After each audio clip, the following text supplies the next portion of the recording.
Magandang araw Pilipinas at welcome sa ating pinakahuling weather update para sa susunod na 24 na oras.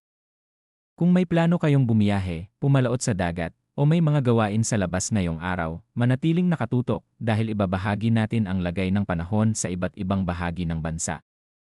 Batay sa 24-hour public weather forecast na inilabas alas 4 ng umaga ngayong ika-17 ng Marso 2026, ang pangunahing weather system na kasalukuyang nakakaapekto sa bansa ay ang Northeast Monsoon o amihan, na patuloy na nakakaapekto sa malaking bahagi ng Luzon. Simulan natin ang forecast sa mga lugar na mas direktang naapektuhan ng amihan. Sa Batanes, Cagayan, Isabela, Apayao at Aurora, inaasahan ang maulap na kalangitan na may mahinang pag-ulan dulot ng Northeast Monsoon. Sa ngayon, ang mga pag-ulang ito ay inaasahang magiging mahina lamang kaya wala namang inaasahang malaking epekto sa mga lugar na ito. Samantala sa Metro Manila at sa natitirang bahagi ng Luzon, inaasahan ang partly cloudy hanggang cloudy skies na may isolated light rains. Ibig sabihin karamihan sa mga lugar ay maaaring makaranas ng bahagyang maaliwalas na panahon sa ilang oras ng araw, ngunit may posibilidad pa rin ng paminsan-minsang mahinang pag-ulan dahil pa rin sa amihan.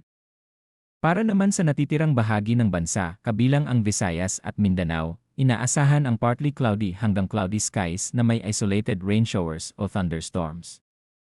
Ang mga pag-ulang ito ay dulot ng localized thunderstorms, na karaniwang nabubuo kapag mainit ang panahon lalo na sa hapon o gabi.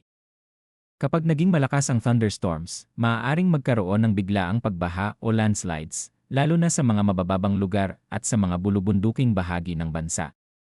Ngayon naman ay tignan natin ang lagay ng hangin at karagatan sa iba't ibang bahagi ng bansa.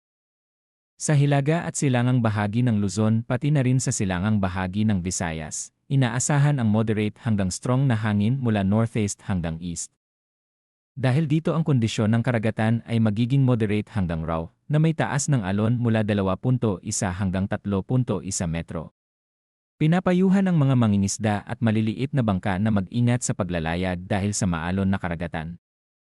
Sa silangang bahagi ng Mindanao, inaasahan din ang moderate hanggang strong na hangin mula northeast hanggang north. Ang coastal waters dito ay magiging moderate hanggang raw, na may taas ng alon mula 2.1 hanggang 3.1 metro. Samantala sa natitirang bahagi ng bansa, magiging light hanggang moderate ang lakas ng hangin mula northeast hanggang north, habang ang kondisyon ng karagatan ay magiging slight hanggang moderate, na may taas ng alon mula 0.6 hanggang 2.5 metro. Para naman sa temperatura na naitala sa nakalipas na 24 na oras, ang pinakamababang temperatura ay umabot sa 20.4 degrees Celsius bandang alas 6:30 ng umaga, habang ang pinakamataas na temperatura ay nasa 28.2 degrees Celsius bandang alas 2 ng hapon. Samantala ang relative humidity ay naitala sa pinakamababa na 50% bandang alas 2 ng hapon, habang ang pinakamataas ay 74% bandang alas 5 ng umaga.